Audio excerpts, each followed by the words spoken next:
Talk about the spaghetti because we're going to do your dream garden now, right? We're going to go right into the next thing, which is the spaghetti noodle plan of your property. I like to do, when I go to see clients, these are some of my tricks. This is what I do. I stand there and look at their house, and I close my eyes for a minute, and I try to envision its roof. So everybody close your eyes and think about if you were in a hot air balloon tethered to the ground up above your property. It's just risen up on its hot air balloon string, and you're looking down over it, not too far to get, seasick. You're looking at your roof. Does your house have does it look like a shoebox? I've got my eyes closed. It's okay if you want to peek, but shoebox. Does it have an L shape where your master suite is, or your children? Do you have a deck on the back of it? Is your house C-shaped with a courtyard in the middle? Is your house, okay, now let's talk about the driveway, because you're up in the hot air balloon, and you've got an idea what the shape of your roof looks like. Now, down the road comes the UPS truck, and it's a cute little big brown one, one of the larger ones. And it pulls in your driveway, and it comes and it parks, and it pulls in a slot, but it doesn't know what to do. And then he gets out and he wonders how to get to your front door. And so he starts to walk with your present to the back door, and he goes, no, I've always been told to go to the front door. So the poor man has to figure out how to get to your front door. How would that spaghetti noodle take him? Would he walk around a bunch of bushes? Is it hard to get to your front door? Do you have steps? Mentally visualize him bringing that package and putting it on your front steps. And then he decides, oh my gosh, no, I'm just going to leave her the delivery notice here. And put a note, because I live in Mobile and I'm flexible and I want to keep the people loving me and I'm service oriented. So he leaves you a note at the front door, and then he goes, I'm going to take this package to the back door.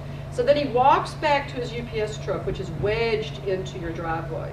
And he goes back to the back, and he finds his way, falls over children's play equipment. He trips over your trash can. He gets to the back door, and he leaves the package somehow there. And maybe while he went there, he saw your garage. Maybe while he went there, he saw your swimming pool. Who knows what he saw? And then he may have gone through the gate where your dog was trying to kill him. Then you walk back to he goes back to his car, and then he has to figure out how to back up and turn around and get out of your driveway. A lot of people have to do 3-point turns. They don't have places to turn around. So he slowly gets out. He runs over your mailbox in the process. Oh dear. He leaves you another, I'm so sorry note.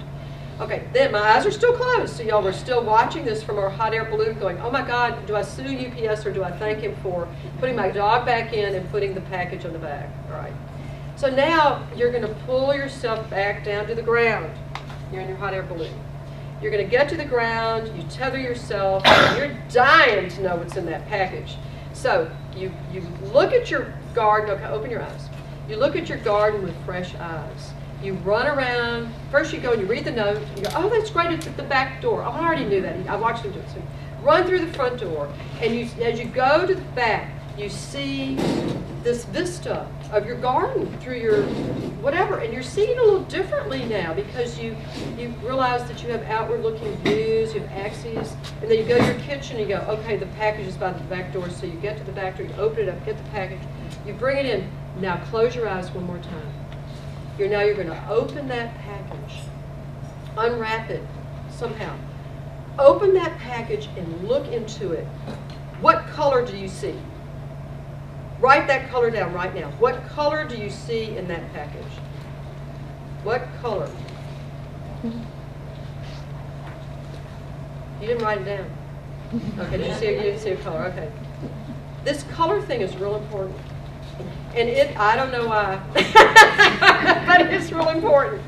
That color actually relates to theoretically to your chakras, to places you may need to work more with in your landscape, to how healthy you are, to the colors that you resonate with. And now that you know that color, you've written it on your piece of paper, right? You can ask me more questions about it later, but it may guide you somehow in your future. You may want more yellow in your landscape. You may want more green. I don't know. I don't know. My color's different during different stressful periods of my life, but I do use it, and I do find it kind of comforting to know that I have a color. So that's as woo-woo as I'm going to get right now with that. Come and take a course from me called Create a Healing Garden for Yourself, and we'll get more into that.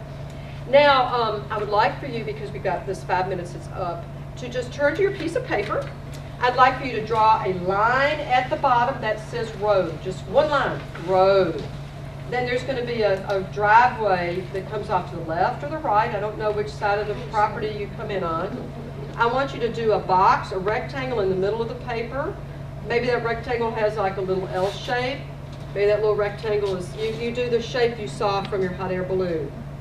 And then I'd like for you to pretend you just drove your car up and you parked it. And then I also want you to pretend you parked in your garage, if that's how you do. Or if you park on the road, just put your little rectangle for a car. And then, because we each have properties that look different, if you would just, to help me, just do a dash down this side and a dash down that side, just so we have a perimeter. Your property may not look like that, but just, you know, humor me. Do dash, that's your property line. And do, if you have like buffer, like you have a neighbor, write the word neighbor, neighbor. I like to write neighbors on my drawings because they affect your views, right? They also affect access, they affect all kinds of things. And then, over lunch, fill in the gaps. Put in your deck, put in your trees, your big trees. Remember what you have on your property and just fill this paper up with it. And then, once you've done that, and you've learned a little bit about the 4-part master plan, what you're going to do is, where you want to be is after lunch. And you're going to take this pretty thing that looks like a 4-year-old did it. I'm not going to grade it. I think the younger you are in your mindset, the better your plan probably will look, believe it or not. You're going to then look at this and say, this is my approach and arrival sequence, and you'll do like a little circle around that and write A and A. Oh, this is my hub. I'm thinking about it a little differently now. This is my perimeter space. It might look like a horseshoe of area of activities. These are views they're looking at. And then this area is my destinations. And so you can kind of do these spaghetti noodle things around those volumes of spaces. And then you're going to turn over on the next page, and if you can, do a simplified version. You can make it look prettier, and write things you want to do in those spaces. Write where you think your compost might work. Might be in your front yard, I don't know. Write where things that will help you in your lifestyle, be active, be social, be whatever. Write them down in those spaces. And you'll have your dream garden started. Pretty cool, huh? Take it home, and I want to see pictures. So that is our morning's workshop. We're going to go to lunch now.